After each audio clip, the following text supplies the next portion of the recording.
Unlabel by Marc Ekco. So the subtitle of this book is Selling You Without Selling Out. And so it's by Marc Ekco, who is a founder of Ekco Unlimited and Complex Media. So I finished this book a few months back, and I actually haven't had time to go through pretty much all of it and make a video or write stuff down about my thoughts about the video. But um, anyhow, the book itself is pretty interesting. So it goes a lot into Marc Ekco, his upbringing, and how he established a pretty significant clothing brand. So um, the book itself is about how to divorce yourself from what others think, essentially, and how to, I guess the easiest way to sell it is to go back to the title, Selling You Without Selling Out, how to sell yourself without selling out, and how to create an authentic guts to skin brand. So Marc Ekco got his start by doing street art, primarily graffiti, and he grew up in a pretty middle-class suburban neighborhood in New Jersey. And he initially got started, I believe, he got a book that had all types of different graffiti in it, or he went to New York City and he saw graffiti the first time and he was mesmerized by it. He's like, that's what I want to do. I want to make stuff like that. And so he started, doing sketches, making stuff with graffiti, and he got an airbrusher and he started making designs. Um, and the book kind of goes into a lot of his early struggles in business. He ends up dropping out of Rutgers. He's trying to go to pharmacy school, and he dropped out because that just wasn't him.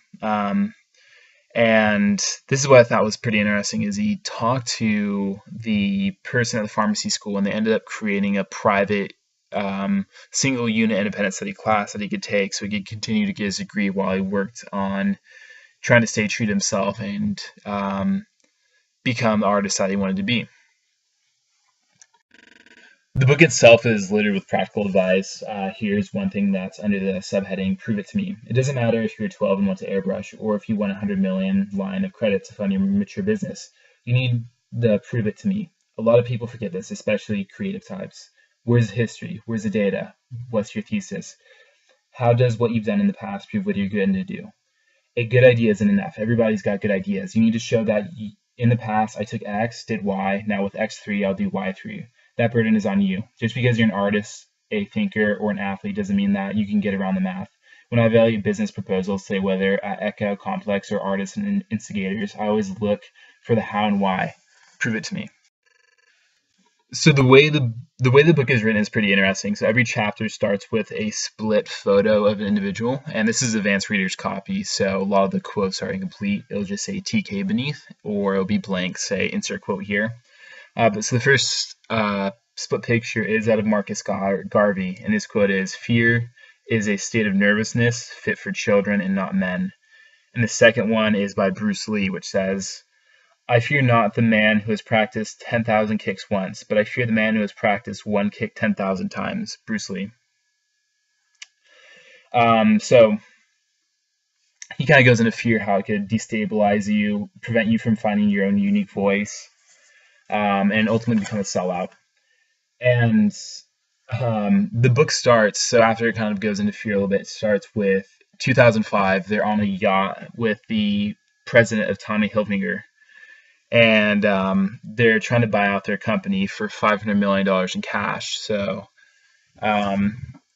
yeah, Tommy Hilfiger is trying to buy out Marc Ekco's company for $500 million in cash, and this is a company that's relatively young. They started it less than 20 years ago. It's, I believe late 80s, early 90s, and just consistently worked its way up. Anyway, that deal fell through because they believed that the company was too lean and it was a really cash-heavy deal. And they ended up, and he kind of goes into that story to just talk about his arrogance at the time, that they were going to create a company called BOT, Buy Out Tommy, that they were going to get so huge that they were going to buy out Tommy Hilfiger. So this book kind of gave me a lot of insight into the fashion world, because that was something that I didn't follow too much. But anyway, the genesis of Marc Ekco's name, his surname, I forget what his surname is, but he is Jewish, so it's probably something related to that. But his name Marc Ekco is in the company when he was an infant, his mother thought that she was only pregnant with one child, a daughter, and that's his twin sister. When she gave birth to two babies, and what happened is while she was pregnant, she'd feel a kick in her lower abdomen, and then she'd feel like a kick in her breast, and her like right breast, and she's like, that's odd. That's probably like an echo that's reverberating from the initial kick in my abdomen. And so when Mark was born, he was the echo. She was carrying two children instead of one. And as a result, he kind of took that on as his persona and helped build that company. Marc Ekco, he's in high school. He's doing crazy street art. He gets in contact with an individual who ends up becoming his business partner through life, pretty much. He doesn't like this person initially because he goes to Europe consistently. I believe I forget what country he goes to. Sorry, this has been like a few months. And he buys art there and resells art. Pretty young, like 18, 19. He's driving a really nice car, doing quite well financially. And he gives them pretty much seed money to start his company. And this is one of the things I loved about this book, was that Marc Ekco was just insanely creative in his ways to build his company. When the book starts off, he has absolutely no idea what he's doing. He's going to underground rap scenes. He's going to concerts, and he's making spray painted custom jackets because he saw, I believe it was LL Cool J or Public Enemy, and they were wearing a jacket that had characters painted on it. And so he said, I'm going to make a like jacket like this and give it to my favorite rappers. So he does that, and he starts sending it off to people. Like Chuck D gets one, and they give him shout outs on the radio, like, oh, who's this Ekco character? And so that's how he initially gets started, and he's trying to sell his product, and all his products are handmade, being sprayed in his garage with an airbrush. People in school start wearing them. It's the hot thing to do. And he's trying to go to actual companies and sell it, but no one's buying it, because you can't scale that, a kid in his basement doing that. So they're like, so he talks to this one guy, he gives him seed money. After he gets seed money, he goes to, he starts photoshopping. What do you call that? Before he starts photoshopping, he has to do like screen printing, and the screen printing is insanely expensive to actually print shirts. So he has one shirt that has pretty minimal colors, and that one is like one of his best sellers. It still is one of his best sellers, but the rest require too many colors. The layering's too difficult, and the t-shirts essentially look like shit, and they're not selling. So anyway, he ends up going to conferences. He is consistently trying to sell his product, and what happens is he meets this guy that tells him about Photoshop, and he's able to dramatically transform the quality of his product to have really deep colors on all of his tees.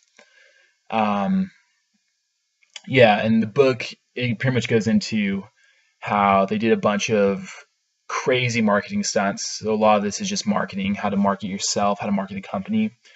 And one of their stunts was the company was going into debt. It was just poorly financially managed. A lot of things that they did was they'd put on these giant concerts at trade shows to get pretty big name rappers and alternative rock singers who would essentially advertise their product, and they were just in tons of credit debt. They're going into credit to purchase all this, and they had to cut back at one point. So when they cut back, they just had a booth that had the Ekco logo, and it said, a small booth, and said, "Where is Ekco?" And they ended up giving stickers to like just a bunch of punk kids everywhere. And I forget the town, I believe it was Vegas, and they put stickers everywhere. "Where is Marc Ekco?" And it becomes this huge marketing thing, like way bigger than if they actually had a trade, their typical trade show with all the bells and whistles. But anyway, it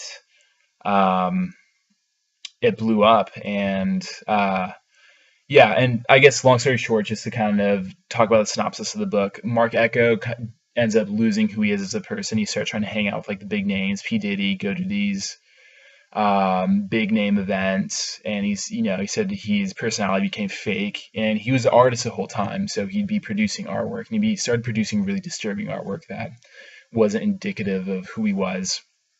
They made really bad financial decisions because they wanted this to be like the biggest company in the world, and they were trying to buy this. They bought a giant property on Times Square, and they were fitting it out, but they never even got to move into that property just because they had to sell it. Because that's when the economy crashed. And the big thing there too was him and another individual, his business partner, still retained most of the company. So at that point, they ended up selling it, giving it to the board. And when they gave it to the board, they were able to retain control of the company and do what they need to do. And so he was no longer majority owner, and I believe he left his position as CEO and joined the board. He also at this time funded a bunch of other companies, New York, which was super famous companies, New York. Also Complex magazine. I didn't really hear it before I read this, and then after I read it, I've seen Complex a lot of places, and it's relatively respectable magazine, pretty large. And he built that up, and he apparently owns over 50 companies now, and he builds them, and that's essentially his passion, in addition to art.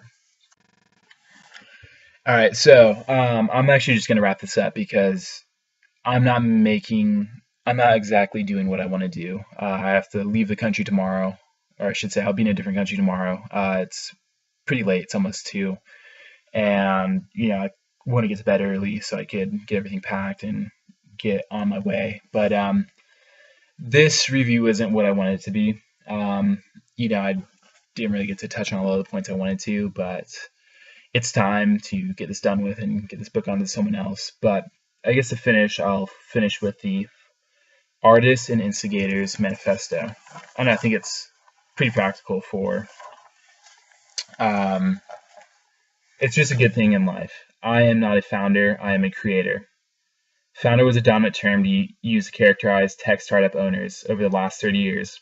The founder class looked to explode antiquated markets by any means necessary, often revealing unintended consequences that have impacted our macroeconomic state and culture. This was a period dominated by an engineering-centric class of inventors. It was a science-centered first approach. For the founder, it is about what you make. Founders are satisfied with it tasting like broccoli. I'm setting out not only to build a massive and productive company, but also to feel the respect economy and inspire the world along the way to get it done. I'm unafraid to play in traffic at the intersection of emotional impact, cultural relevance, and utility. I will endeavor down the path only as long as I am realizing my passions and the passion of my comrades. The congruency of what I make in the world must be aligned with how it makes me feel and how it makes my audience feel. As a creator, it is not merely about what I make. As a creator, I am satisfied only when it tastes like broccoli cake. I have a healthy contempt for the status quo. No institution is sacred. I learn in more dynamic ways than what is taught within the classroom. I don't just go to school. School comes to me for the rest of my life.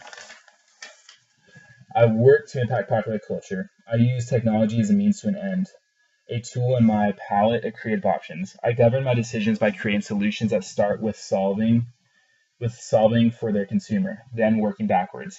I seek to create wealth and innovation, but I am conscious in the inverted delta W. I contemplate the consequences of my actions and their impact on my community.